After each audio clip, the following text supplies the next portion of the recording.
My name's Amy Goodwin and I'm Director of Project 12 Architecture, and this morning I'm going to be presenting to you a project we did for Cowes Primary School. So the school is located in Phillip Island, approximately 2 hours from Melbourne, within the township of Cowes. Cowes Primary School is the largest state school on the island with approximately 500 students. And in 2019, the school were awarded $5.5 million as part of from the state budget for a new competition grade gymnasium.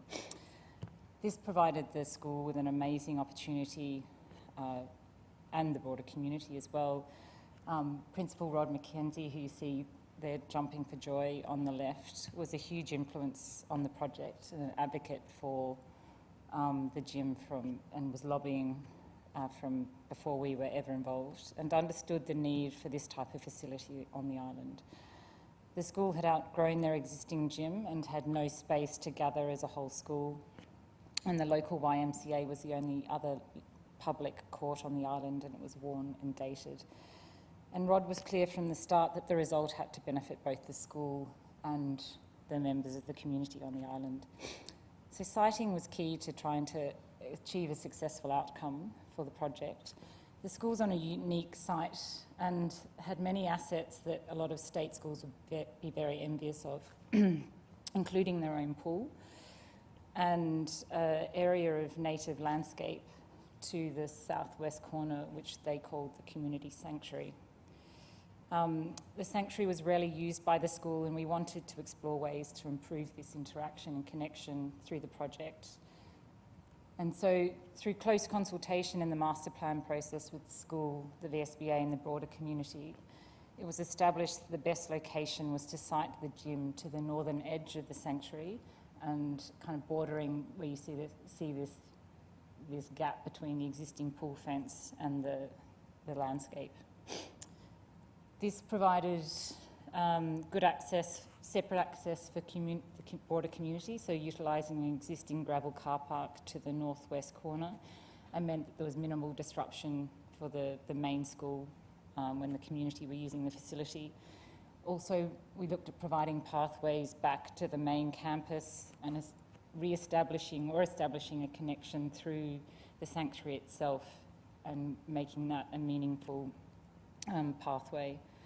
It also created a logical sporting hub on the site with close proximity to the pool, the Hart Courts and the nearby oval. And importantly, provided a more meaningful connection for the school to the native bushland, providing views and opportunities for external teaching spaces within the setting.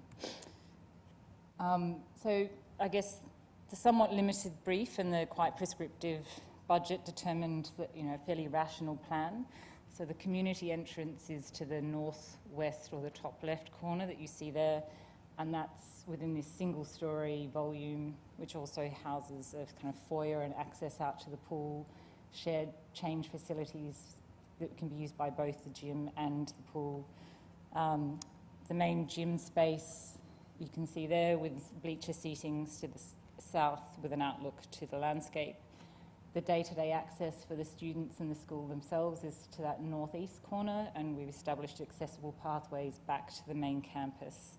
Through there, they're also served by sports storage spaces which can be utilised by the nearby hard courts and the gym itself, and then central music room on the eastern elevation, which is on a raised floor to allow for performances and assemblies, and connects out to an external teaching space which sits on the kind of peripheral edge of the sanctuary.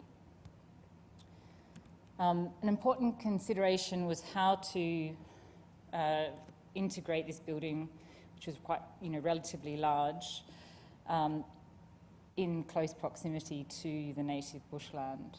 So we worked really closely with Simon Ellis, landscape architects, on a solution which would touch the surrounding landscape as lightly as possible. A gravel path provides a permeable trail around the building, which you can see there, and a narrow garden bed sits in between that path and the sanctuary. It's populated with native plants, which are found within the sanctuary itself, and lined with weed matting to protect the sanctuary from invasive species. And then this kind of path is, a small little path was provided to provide a connection with an existing circular path that already sat within the sanctuary. And as you move back into the landscape, the building dissolves. The external materials are robust and utilitarian, but also recessive, and hopefully allow the building to settle into its surrounds as much as an 8-metre high building can. We utilised existing clearings within the landscape to provide opportunities for outdoor teaching areas.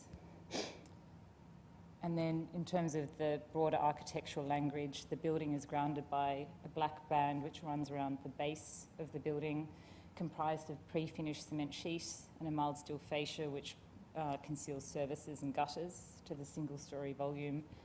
Lighter, more reflective materials are used on the upper portion, including Zincalume custom orb cladding, which is used extensively to stand up to the coastal environment and meet the tight budget. So this building was built for less than sort of $3,000 a square metre. In addition, the Dampalong cladding allows for daylight to penetrate the building and demarcates the entry points and sort of creates a lantern-type effect in the evenings. Internally, the banding is continued through the use of the black plywood around the perimeter of the building, and the creation of physical and visual connections back out to the site was always considered. Here we're framing views back out to the pool and also providing that physical access.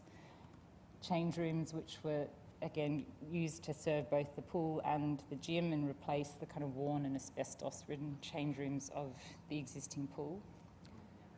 Thank you. And to the south, a wide bay of openable windows frame views out to the native landscape. The portal steel frame is left unpainted in its raw galvanised finish, and the Dampalong cladding provides ample natural light throughout. Warmer tones of the timber, sports floor and plywood panels sit against these other materials, and just this restrained use is carried throughout.